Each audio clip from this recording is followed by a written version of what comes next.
Hi friends, आज का जो हमारा टॉपिक है वो है सुपरपोजिशन प्रिंसिपल। ठीक है। अब सुपरपोजिशन प्रिंसिपल का जो स्टेटमेंट है, जो डेफिनेशन है, वो क्या कहता है, उसको देखने से पहले हम डायग्राम से समझें कि सुपरपोजिशन प्रिंसिपल कहता क्या है।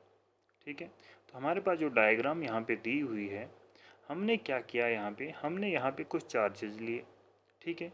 पॉइंट चार्जेस लिए, जो ऑलरेडी आप जानते हो कि हम पढ़ रहे हैं चैप्टर इलेक्ट्रोस्टैटिक्स, जिसमें हम उन चार्जेस के बारे में पढ़ते हैं जो स्टैटिक्स हैं यानी रेस्ट में हैं, और कौन से चार्जेस हैं, पॉइंट चार्जेस हैं। ठीक है।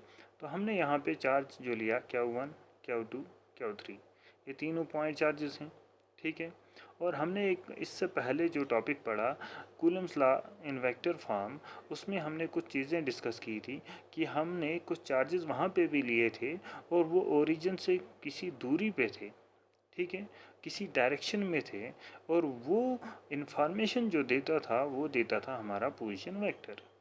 जो यहाँ पे आपको R1 दिख रहा है, ये R2 दिख रहा है, R3 दिख रहा है, ये क्या है, ये पोजीशन वेक्टर हैं जो हमें डायरेक्शन बता रहे हैं कि किस डायरेक्शन में ये चार्जेस हैं और कितनी दूरी पे हैं। ठीक है, क्लियर। ये तो बेसिक था। अब उसके बाद ये भी आप जानते हैं कि ये चार्जेस आपस में फोर्स लगाएंगे, और वो फोर्स ऑफ अट्रैक्शन होगी या रिपल्शन होगी। सिमिलर चार्जेस हैं तो रिपल्शन होगा, अपोजिट चार्जेस हैं तो अट्रैक्शन होगा। ये बेसिक था। ठीक है।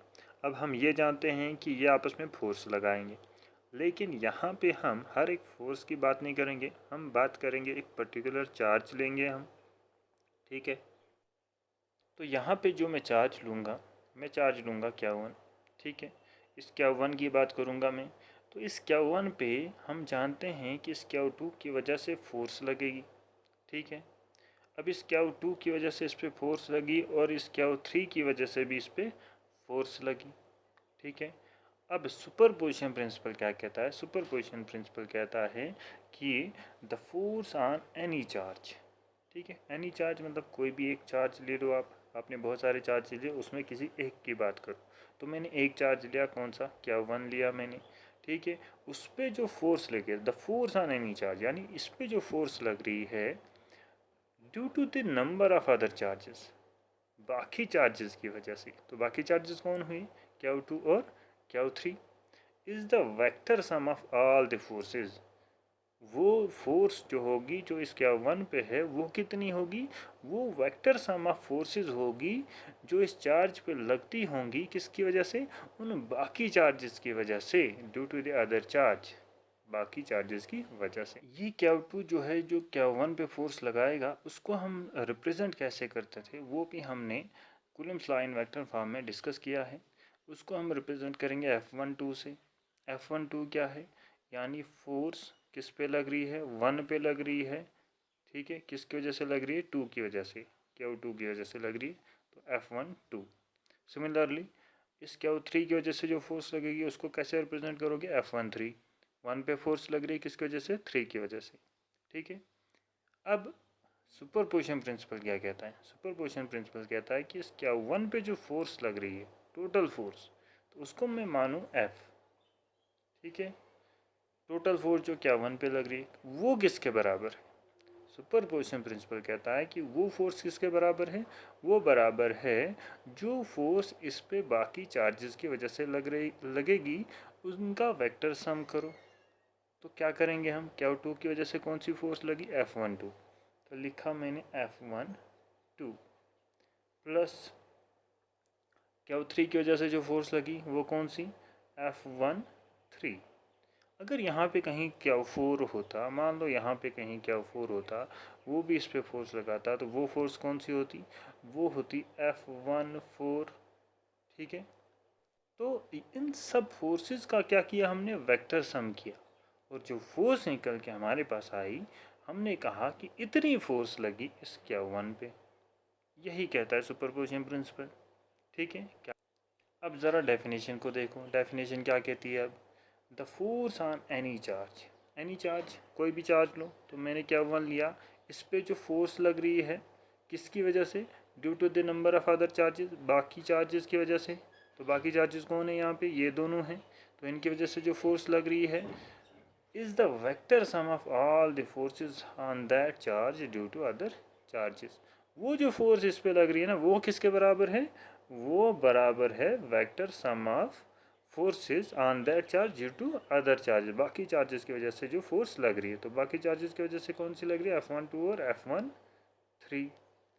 तो ये कहता है सुपरपोजिशन प्रिंसिपल। तो इसका जो मैथमेटिकल पार्ट है वो हम देखते हैं। F12 मतलब फोर्स वन पे लग रही है, किसकी वजह से? टू की वजह से। और जो कूलम्स लॉ से हमने मैथमेटिकल एक्सप्रेशन इसका लिया है, क्या लिया है? 1/4πε0। क्या वन क्या टू आपको बता रहा है कि किस पे फोर्स लग रही है, किसकी वजह से लग रही है। तो क्या वन पे लग रही है, किसकी वजह से? क्या टू की वजह से। अपॉन R12 का स्क्वायर, यानी जो डिस्टेंस होता है उसका स्क्वायर हम लेते हैं। ठीक है, हमारे पास जो स्टेटमेंट था, मैथमेटिकल एक्सप्रेशन था, वो था 1/4πε0 Q1 Q2 upon R square. कहाँ? कूलम्स लॉ में। तो ये जो आर स्क्वायर है ना, ये था डिस्टेंस उन दो पॉइंट चार्जेस के बीच। तो यहाँ पे Q1 और Q2 के बीच जो डिस्टेंस है ना, उसको हमने लिया R12 का स्क्वायर। ठीक है, और उसी का यूनिट वेक्टर। ठीक है, सिमिलरली उसी तरीके से जो फोर्स वन पे लगी थी, किसकी वजह से? थ्री की वजह से, उसको कैसे लिखोगे? 1/4πε0 Q1 वन पे लग रही, किसकी वजह से? Q3 की वजह से। यहाँ पे ध्यान रखना है। ठीक है, Q3 की वजह से लग रही अपॉन R13 का स्क्वायर। ठीक है, जो डिस्टेंस Q1 और Q3 के बीच था, जो पोजीशन वेक्टर था, वो यहाँ लिखना है। ठीक है, उसका स्क्वायर और यूनिट वेक्टर।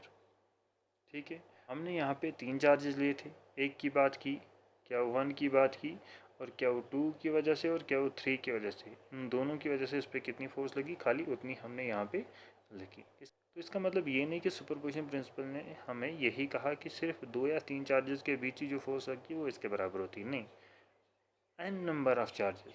तो इसका मतलब हम यहाँ पे लिख सकते हैं F1n, यानी जितने नंबर ऑफ चार्जेस हमारे पास होंगे उनको हम कैसे रिप्रेजेंट करेंगे फिर?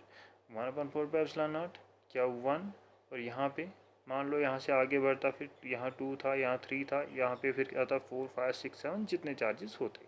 तो हमने यहाँ डायरेक्टली n लिखा, n रिप्रेजेंट करेगा, ठीक है, 1 2 3 4 अप टू इन्फिनिटी। ठीक है, और सिमिलरली यहाँ पे R1, और यहाँ 2 था, 3 था, और यहाँ पे क्या आएगा? n स्क्वायर, और यहाँ पे R1 n का यूनिट वेक्टर। अब इनका, इन सब का क्या करना था? वेक्टर सम करना था। तो मैंने पीछे भी आपको दिखाया कि F किसके बराबर आएगा। F मीन्स इस Q1 पे जो फोर्स लगेगी वो किसके बराबर है? वो बराबर है इस Q2 की वजह से जो फोर्स लगी, और इस Q3 की वजह से जो फोर्स लगी, या n नंबर ऑफ चार्जेस की वजह से जो फोर्स लगती। ठीक है, उन सब का वेक्टर सम। तो आप यहाँ तक भी लिख सकते हो। इसको ऐसे भी लिख सकते हैं हम कि F is equal to Q1/4πε0। ये तो हर जगह कॉमन है, यहाँ पे भी आपको दिखा Q1/4πε0, यहाँ पे भी और यहाँ पे भी। ठीक है, तो इसलिए हमने इसको कॉमन निकाला। फिर बचा क्या? बचा हमारे पास Q2 Q3 Qn। ठीक है, तो इसको हम इस तरीके से लिखें समेशन करके कि iota is equal to 2 to n। 2 to n का मतलब यहाँ पे 2 था, 3 था, 4 5 6 7 अप टू कहाँ तक? n नंबर्स, कहीं तक भी, इन्फिनिटी तक भी आप जा सकते हो। ठीक है, और यहाँ पे क्या आयोटा। ठीक है, अब आयोटा क्यों? क्योंकि यहाँ पे हमने इस 2 3 4 5 6, ये जो n नंबर ऑफ चार्जेस थे उनको हमने किसके बराबर माना? आयोटा के बराबर। तो यहाँ पे मैंने लिखा क्या आयोटा अपान R1 आयोटा।